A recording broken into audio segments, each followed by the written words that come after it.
Se encuentra conmigo esta noche Pedro Miguel a la distancia. Me hubiera gustado siempre darte un abrazo, Pedro, pero bueno, bienvenido, buenas noches, ¿cómo estás?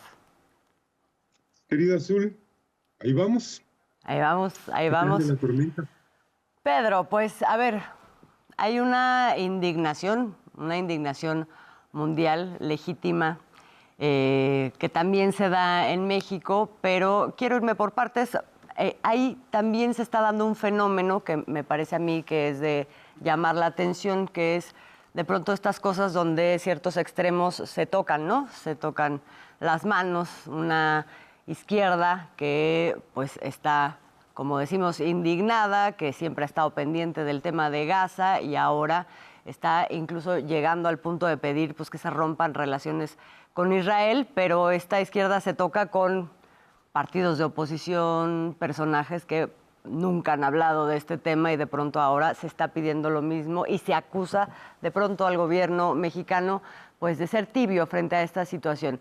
Primero, antes de que vayamos a la viabilidad de que esto ocurra, no ocurra y qué pasa con el gobierno frente a todo este tema de Gaza, ¿cómo lees este fenómeno que se está dando, Pedro? En efecto, hay una indignación universal, mundial, absolutamente justificada. Hay un genocidio en curso. Hemos tenido que asistir, pues todas las personas que estamos vivas en este mundo, a un espectáculo que pensamos que nunca más íbamos a ver, que era el exterminio de un pueblo desarmado, inerme, niños, ancianas, mujeres, hombres, todo, mascotas, a manos de una potencia militar absolutamente impune. Y pues esto genera una ira y al mismo tiempo una impotencia porque vemos cómo los factores internacionales que podrían hacer algo para detener esta masacre, este exterminio, no lo están haciendo, se cruzan de brazos.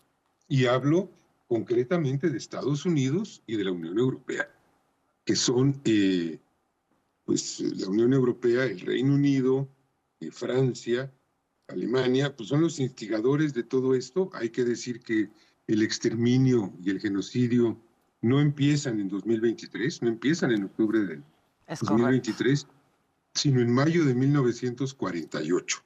Esto no tiene 3 años, esto tiene 77 años. Uh-huh. El pueblo palestino empieza a ser exterminado hace 77 años. Y empieza a ser exterminado porque las potencias coloniales deciden hacer una partición y deciden incrustar a un país en una nación que ya existía, que es Palestina. Bueno, frente a eso vemos cómo en México pasan cosas muy singulares y vemos cómo parte de esta rabia empieza a ser canalizada ya no a Israel, sino al gobierno mexicano. Uh-huh. Esto es una locura. O no es una locura, es una perversidad. O tal vez sea una inocencia también. ¿Cómo la explicas? Bueno, yo creo que la inocencia tiene que ver con la impotencia, ¿no? Tiene que ver con el hecho de que no se ocurren vías, porque no se nos ocurren vías de detener esto. Y la perversidad va por el lado de que se olvida totalmente al autor del genocidio, que es el régimen de Tel Aviv, uh-huh. Y viene una andanada de ataques contra el gobierno mexicano, como si lo importante fuera criticar, denostar, descalificar al gobierno mexicano porque es tibio, porque no hace nada, etcétera. Y hay un factor, fíjate, muy interesante en este punto. Cuando los piratas de Tel Aviv detienen a la flotilla Sumud y secuestran, uh-huh. Porque esto es un secuestro, en aguas internacionales a centenares de personas que habían acudido solidariamente a llevar ayuda a Gaza. Hay manifestaciones en muchas capitales, en muchas ciudades, en Estambul, en varias ciudades italianas, en Francia, en España, en el Reino Unido, en Alemania. Y son manifestaciones que van a protestar ¿a dónde? Pues a las embajadas y a los consulados de Israel. Uh-huh. Hay algo extraño porque en México se produce una manifestación así y en vez de ir a protestar ante la Embajada de Israel o la de Estados Unidos, que es el gran protector del régimen genocida, se van a la Secretaría de Relaciones Exteriores. Esto no tiene pies ni cabeza, ¿eh? O hay No tiene saqueos. sentido. No tiene pies ni cabeza porque, primero, porque es muy poco lo que el gobierno mexicano puede hacer para detener esta masacre. Mira, por ejemplo, se pide romper las relaciones comerciales. Bueno, vamos, yo estaría de acuerdo con esa consigna. Pero si revisamos el comercio israelí, bueno, Israel tiene un comercio de 55,000 millones de dólares con Estados Unidos. Tiene un comercio con China, fíjate tú, de 24,000 millones de dólares. Tiene un comercio con Rusia de 2,600 millones de dólares. Tiene un comercio con Italia de 3,185 millones de euros. Tiene un comercio con Francia de 736 millones de euros. Con Brasil, 1,900 millones de dólares. Con Chile, 257 millones de dólares. Y con México, 51 millones de dólares. Okay. Una afectación brutal sería esa. No afecta nada. Las relaciones diplomáticas. Bueno, esto tiene un cariz muy peligroso. Solo pensando en los últimos días, si el gobierno mexicano hubiese roto relaciones con Israel la semana pasada, no habría habido diplomáticos mexicanos asistiendo a nuestras y nuestros 6 compatriotas secuestrados en Israel. Por ejemplo. El presidente Petro, que es un hombre muy respetable y muy admirable, rompe relaciones y resulta que hay 2 colombianas que formaban parte de la flotilla que se quedaron sin asistencia diplomática. Imagínate. Esto por hablar de la coyuntura, ¿no? Claro. Ahorita se está exigiendo la ruptura de relaciones. Ah, genial. Sacamos a nuestros diplomáticos. ¿Y quién procura? Y ahí se arreglan. Que nuestras y nuestros rehenes salgan bien y con vida de allí, ¿no? La política exterior mexicana, y esto es una tradición, nunca ha sido una política de estridencia. Nunca ha sido una política de adjetivos, de calificaciones, de descalificaciones, pero ha sido siempre, y en esto yo creo que hay que reconocer que esto es una tradición que viene de mucho antes de la 4T y que la 4T ha sabido conservar, profundizar, mejorar. Es una política exterior muy eficiente y en este caso yo recordaría que México es uno de los 13 países, uno de los 12 países que se unen a la petición de Sudáfrica de condena al régimen de Tel Aviv por genocidio, dicho con esa palabra, y le pide a la ONU que determine si lo que está ocurriendo allí es un genocidio.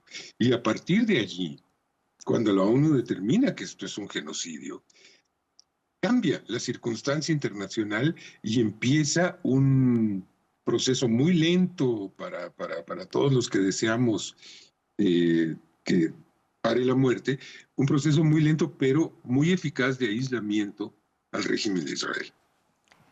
Y México se ha mantenido en eso. Empieza en mayo del año pasado, la presidenta Sheinbaum ha asumido esta denuncia, ha denunciado el genocidio, ha presentado las exigencias de que se deje entrar la ayuda a Gaza, de que se respete la vida y la integridad de las mexicanas y los mexicanos que participaban en la flotilla Sumud. Sí, yo creo que si quieres, Pedro, nada más déjame, porque sí me parece importante como poderlo ver, lo que ha sido la posición del gobierno de México, particularmente en declaraciones, pues sin que sean estridentes, como bien dices, sí son muy claras, digamos, en la posición con respecto a lo que está pasando en Gaza y con respecto a las acciones de Israel y de lo que está formando parte México en el marco de todo eso. Vamos a escuchar un compiladito, si me permites, y regresamos para justamente hablar de esto que, digamos, en medio de la respuesta que se ha dado de pronto de que la presidenta Claudia Sheinbaum es, por ejemplo, tibia. Vamos a escuchar. Consideramos que el Estado palestino debe ser reconocido en toda su magnitud, igual que el Estado de Israel.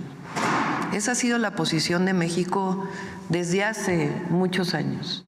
La primera vez que un presidente, una presidenta, en este caso la presidenta, entrega o recibe las cartas credenciales del Estado palestino y se reconoce como embajadora, a quien está hoy fungiendo como embajadora de Palestina, es con nuestro gobierno.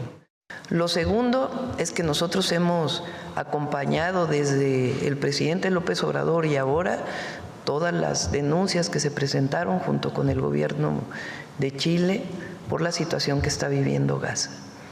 Y todo el posicionamiento de acuerdo con la comunidad internacional de que pare este genocidio en Gaza. Esa es nuestra posición.